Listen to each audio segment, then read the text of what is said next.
For almost 30 years, Outreach Project, a nonprofit organization, has been helping people struggling with alcohol and substance abuse turn their lives around. All outreach programs take a holistic, community-based approach that treats immediate problems and helps individuals face bigger challenges in life. We are dedicated to helping them rebuild their family, reestablish community ties, and find continued success in the future. The following video provides a better understanding of our adolescent residential services at Outreach House in Brentwood and Ridgewood, Queens. It tells the story of parents who've come to us for help and healing when their families were in crisis. She became moody, but we kind of wrote that off to, well, she's a girl, she's going through a phase. Didn't really jump to this conclusion. His grades were always high, honor roll student, and then he hit his first year of high school like a ton of bricks, and he was barely passing. I took it very personally, that I can't believe that I have a son who's doing this. I'm a failure as a mother. He was a star wrestler, and he stopped going to wrestling practice. He was the first chair for cello in the school orchestra. He stopped going to orchestra. He cut it for a whole month. All he cared about was getting high. You couldn't leave anything out, he would steal it. He would watch my wife put the PIN number in for an ATM machine, and when she fell asleep, he'd take his ATM card and start withdrawing money all over the place. Till eventually he was breaking into homes and everything else. His language was horrendously abusive, even around his younger siblings. It was almost like he was possessed. I don't think any parent in the world, especially a mother, wants to admit that she can't help her own child. We think we can fix everything.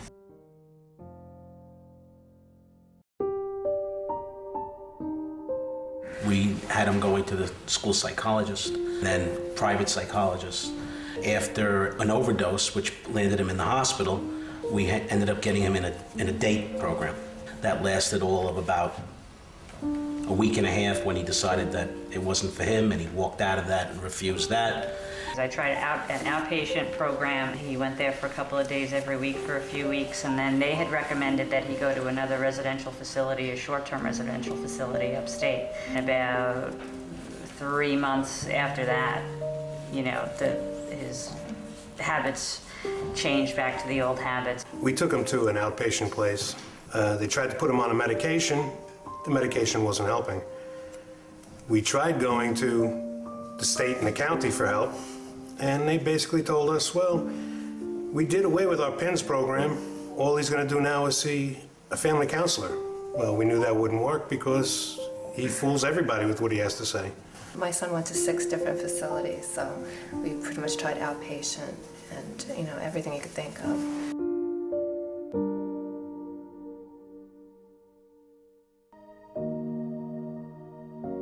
And it was a counselor who said, listen, call this one particular person, this is what your son needs.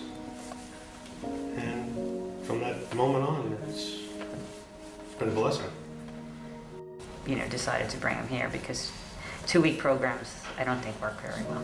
He had a second overdose, ended up in the hospital again, and that's when we came across Outreach and got him in over here. And then I asked the people at the outpatient program where my son was attending, and they also recommended Outreach. And just to be sure, I called another outpatient place, and they also recommended Outreach. So it was highly recommended.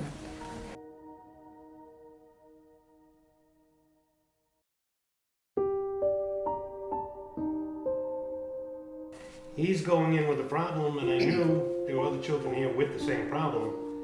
Would that make it worse? Would it make it better? I didn't know. Because I was concerned about, is he going to be safe here? Kevin was a maniac the hours before he had to come here. I mean, literally a maniac. It was the first time we ever had the police involved in his life. I've had people in my neighborhood that had their children in other facilities, and they came out worse than when they went in. And that's what I was worried about.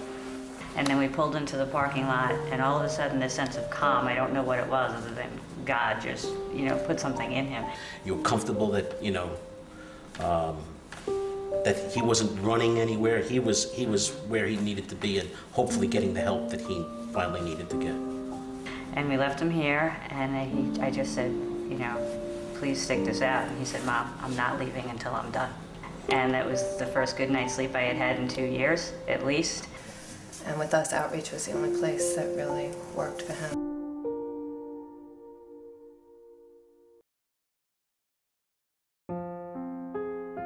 I couldn't believe how spotless it was, because my son had been in a lot of facilities, and it was unbelievable how spotless, clean.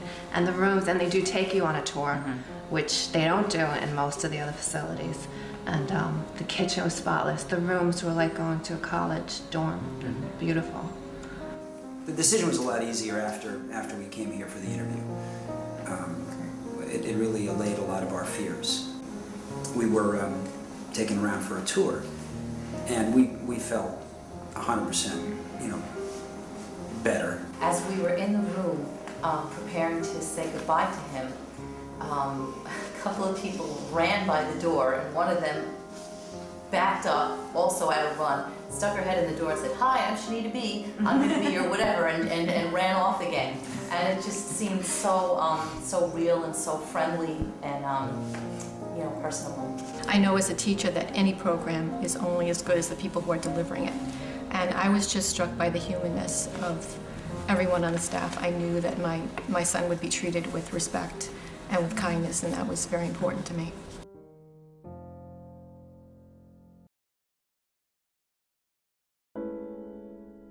He was finally clean. And he's like, "I can't believe I threw this all away." He says, "I like being with my family. I had more fun with you people than with my friends getting high." But it took him that breaking in drugs to get clean to realize what he lost. She finished 10th grade here over the summer, completed 11th while she was here, and then the day she graduated, she found out she was accepted into St. Francis Prep to finish up her 12th year, and she got into AP English. So, I mean, she went from a stoner to getting into AP classes. When he started buying into the program, he started applying himself in school. Even before he was doing drugs, school was difficult, and they have small classes here and personal attention to the students, and I guess a good program. And Paul is doing very well. With my son, he failed 10th grade 3 times. Had no desire to graduate.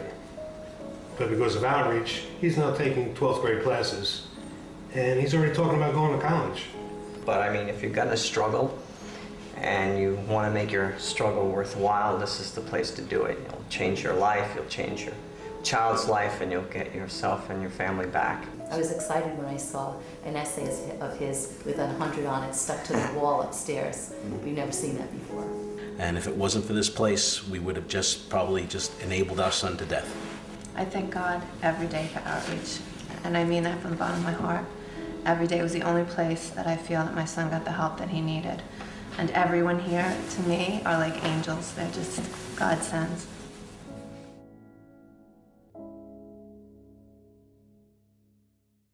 We know how tough it can be to bring a son or daughter to our doors, but it is here that they can receive the kind of comprehensive and compassionate care that can truly empower them to make better decisions and live responsibly, free of drug and alcohol abuse. If you have any questions, please don't hesitate to call us.